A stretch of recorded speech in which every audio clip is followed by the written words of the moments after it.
Welcome to Checkpoint Top Stories, a selection of news from Radio New Zealand National's Drive Time news programme.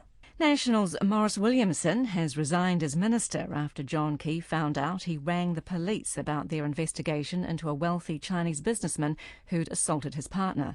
Police emails show Mr Williamson told a senior Auckland police officer he wanted them to review the domestic assault case against Dong Wai Liu.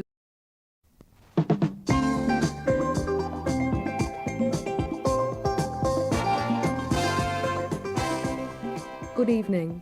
Annie Goldson with Checkpoint. Tonight, New Zealand's biggest air crash. It's now certain that all 257 people aboard Flight 901 to the Antarctic yesterday have died on the side of Mount Erebus.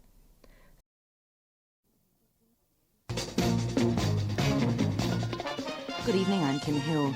Tonight on Checkpoint, inflation deflates the forecasters. The PLO seeks unity and fresh peace moves in Central America.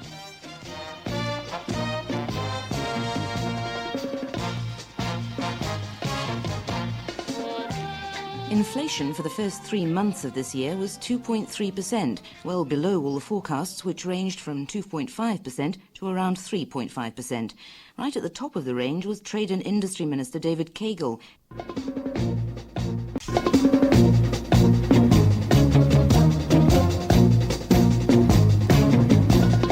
Hello, welcome to Checkpoint. I'm Jonathan Swass, and on the programme tonight, more questions about ministerial responsibility. The GAT round revives, new ways of managing schools, and priestly principles. First, though, the news with Hewitt Humphrey.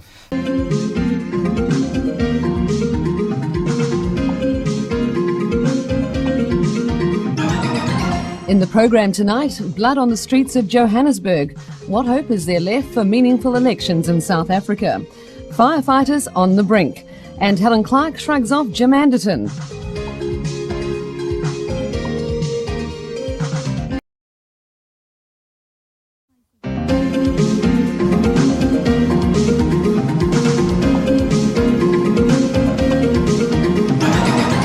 Kia ora, good evening. This is Mary Wilson with Checkpoint on Radio New Zealand National. Today, details of the police standoff with Napier gunman Jan Moliner are revealed at a coroner's inquest. Parents' anger at the latest findings into the canyoning tragedy at the Sir Edmund Hillary Outdoor Pursuit Centre. And Canterbury's regional councillors are to be sacked and replaced by commissioners. It's Radio New Zealand News with Catriona McLeod. Ngā nui. Wilson, you too. Thank you so much. It's been great fun. Thanks, everybody. We're back on Monday and Checkpoint follows.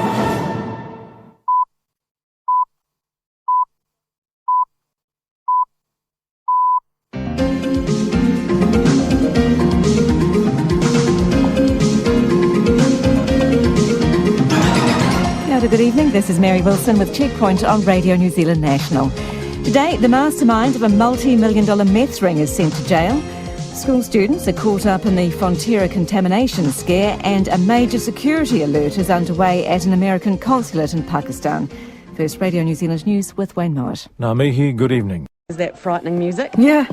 Do you find it fearsome? Yeah, I do. I actually feel a little bit scared every time I hear it, yeah. Do you? It's quite official sounding, isn't it? It's rush hour music for Aucklanders, isn't it? Warlike. Jane Clifton, welcome home, and thank you for coming on the panel today. And Becca Levin, thanks for your company as well. Nice to meet you, Jane, as well. You too. And everybody's company. Thanks, everybody. And Checkpoint is on the way.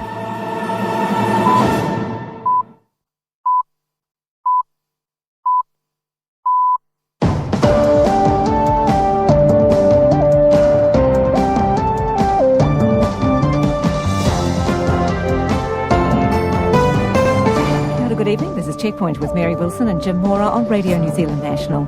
Today, police hunt for a child rapist who's taken off his GPS ankle bracelet. Blessy Gatinko's murderer is jailed for at least 24 years. And no more coal-fired power from Huntly. At 5 o'clock, Radio New Zealand News Now with Warwick Burke. E te kai whakaronga. And thank you for listening, everybody. We're back tomorrow, and Checkpoint with John Campbell coming up.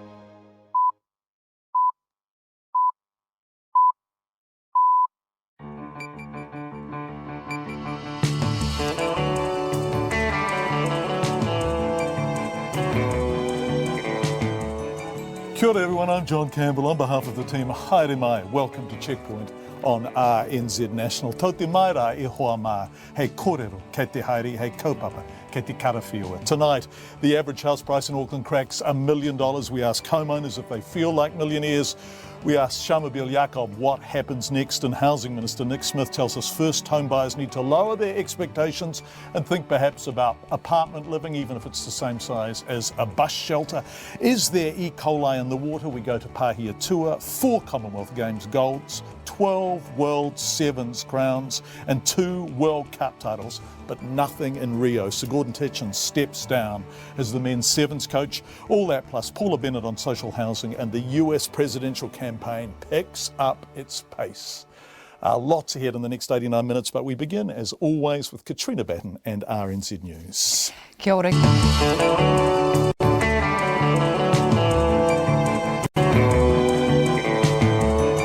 Kei te whakarongo mai koe ki te reo irirangi o Aotearoa. This is Checkpoint on RNZ.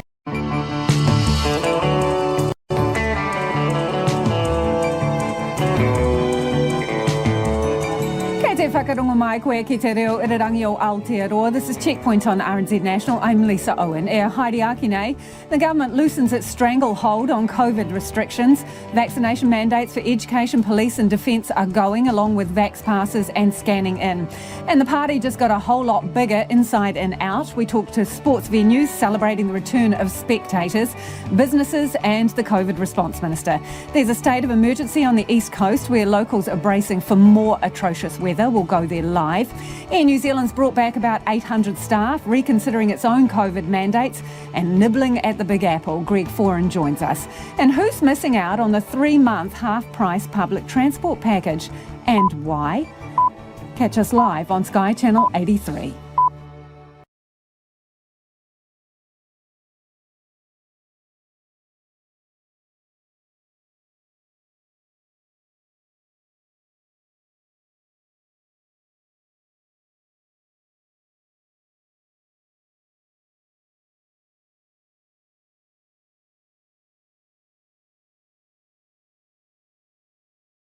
Denver, Alex.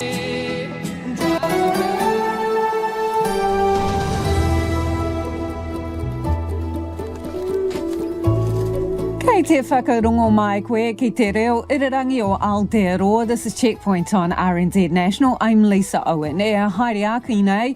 It's official. Christopher Luxon sworn in, and Aotearoa's 42nd Prime Minister says his number one job is fixing the economy. A tsunami of slash has swamped Gisborne beaches again, and they'd only just been cleared up for the summer. And Hawke's Bay is also facing a woody washout. We go live to both regions. More Israeli hostages are released, with talk the ceasefire could be extended. Back here, the cost of car insurance has really revved up. Are you paying over the odds? And this year's been a total fruit salad for growers hit by extreme weather. So we check in on the summer harvest.